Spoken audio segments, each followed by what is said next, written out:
Halo teman-teman, perkenalkan nama saya Tresya Sandangan dari kelas M249 dengan nomor absen 13.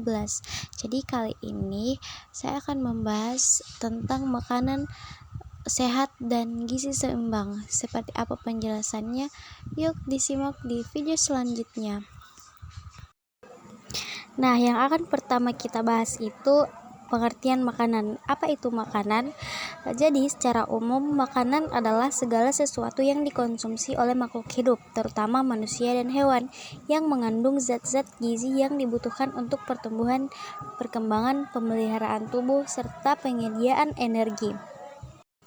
Kemudian fungsi makanan. Jadi makanan berfungsi memberikan kita energi yang dibutuhkan untuk melakukan aktivitas kita sehari-hari seperti berlari, bermain, melompat.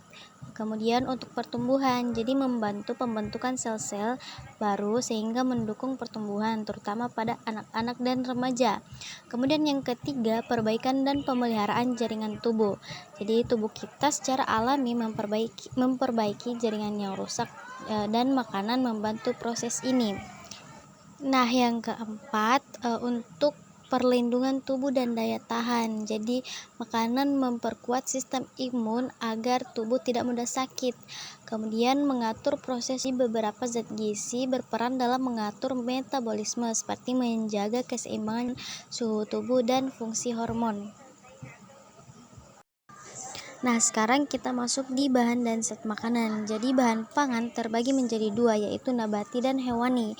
Di mana nabati bahan yang diperoleh dan berasal dari tumbuhan, seperti sayuran, buah-buahan, rempah-rempah, rumput laut. Kemudian hewani, bahan yang diperoleh dan dihasilkan dari hewan, seperti daging, ikan, susu, dan telur.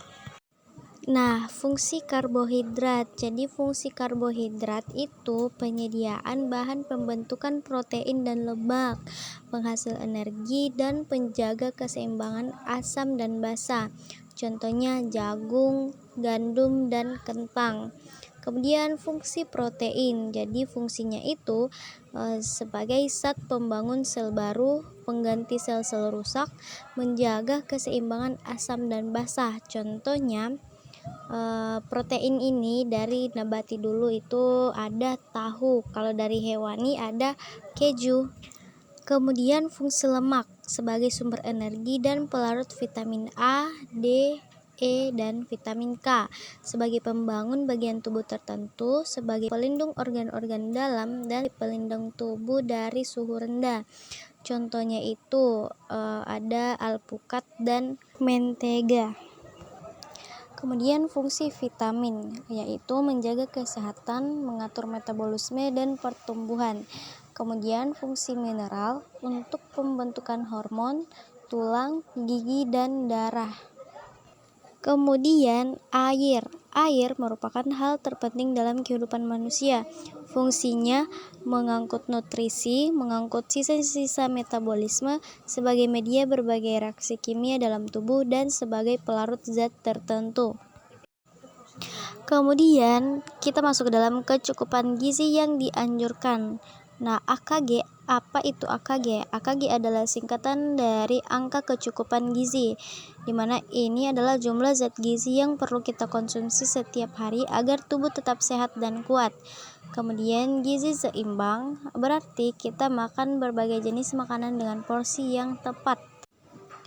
Nah, kebutuhan gizi berdasarkan usia seperti yang ada pada tabel di bawah ini. Ada kebutuhan energi pada usia 7-9 tahun, usia 10-12 tahun untuk laki-laki dan perempuan.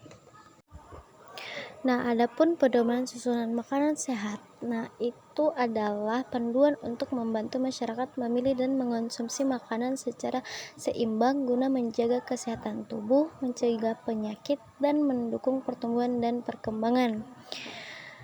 Pedoman gizi seimbang atau PGS yang menggantikan konsep lama 4 sehat 5 sempurna, yaitu 1. Konsumsi beragam makanan, membiasakan pola makan siang, perhatikan porsi makan dan frekuensi makanan, batasi gula, garam, dan lemak, Yang kelima, cuci tangan sebelum dan sesudah makan. Yang keenam, aktivitas fisik dan menjaga berat badan ideal. Dan yang ketujuh, membaca label pada kemasan. Penyakit yang berhubungan dengan makanan merupakan kondisi kesehatan yang timbul akibat pola makanan yang tidak seimbang, konsumsi berlebihan, atau kurangnya asupan gizi tertentu. Salah satu contoh umumnya yaitu obesitas, seperti yang ada pada gambar di samping ini. Nah, adapun penyebab penyakit obesitas yaitu pola makan tidak sehat, kurang aktivitas fisik, faktor genetik, itu seperti riwayat keluarga yang mengalami obesitas dan meningkatkan risiko gangguan hormonal atau metabolisme dan stres dan gangguan psikologis serta penggunaan obat tertentu. Adapun cara pencegahan penyakit obesitas yaitu pola makan sehat, di mana kita mengkonsumsi makanan bergizi yang seimbang seperti sayur, buah, protein tanpa lemak, dan biji-bijian utuh. Kemudian aktivitas fisik rutin, mengatur porsi makan, tidur cukup dan teratur, serta mengelola stres. Adiktif pada makanan.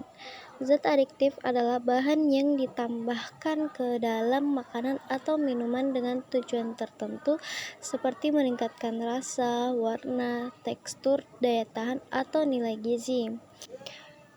Zat adiktif terbagi lagi menjadi dua jenis utama, yaitu zat adiktif alami yang berasal dari bahan-bahan alami seperti tumbuhan, hewan, atau mineral tanpa melalui proses kimia sintesis.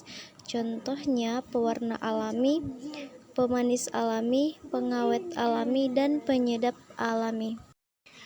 Kemudian zat adiktif sintesis yang dibuat melalui proses kimia di laboratorium atau pabrik, fungsinya mirip dengan zat adiktif alami tetapi seringkali lebih murah atau lebih stabil dalam pemrosesan. Contohnya pewarna sintesis seperti tartrazin kuning, eritrosin merah, pemanis sintesis, pengawet sintesis, dan penyedap sintesis. Nah, itu saja yang dapat saya jelaskan. Kurang dan lebihnya mohon dimaafkan. Assalamualaikum warahmatullahi wabarakatuh dan shalom.